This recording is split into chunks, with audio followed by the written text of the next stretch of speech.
Nosotros somos respetuosos de las decisiones de los jueces, podemos tener criterios y puntos de vista sobre la administración del presupuesto, podemos tener criterios y puntos de vista distintos sobre distintas opiniones que puedan plantear los señores jueces. El gobernador no opina de las sentencias de los jueces porque esto está dentro del marco de la independencia de los poderes y cada juez tiene la jurisprudencia y tiene los antecedentes suficientes y necesarios para dictar las sentencias que considere necesario.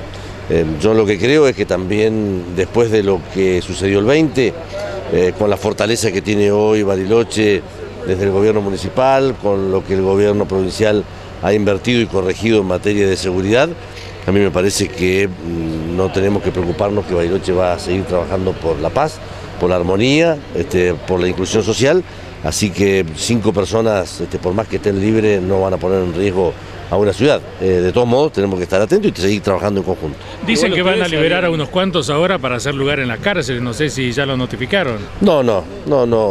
A ver, lo único, no sé a qué se está refiriendo. ¿De qué? A que las cárceles estarían saturadas y habría un juez que habría dictado 24 horas para que usted solucione el tema. Bien, a ver, vamos a aclarar, las cárceles están saturadas porque hay un buen trabajo policial y porque estamos persiguiendo a los delincuentes en todo Río Negro. Y de hecho hoy tenemos las cárceles saturadas y tenemos muchísimas comisarías en la provincia de Río Negro, también con más presos que lo que podríamos tener. Yo no creo que haya algún juez que tenga un acto de irresponsabilidad de esta característica de liberar 30, 40 o 50 presos y soltarlos a las calles para que sigan delinquiendo. De última, lo que habría que analizar es lo siguiente: ¿por qué hay tantos procesados que no están condenados? ¿Y por qué procesados que están detenidos quizás deberían estar libres si los juicios se hicieran más rápido?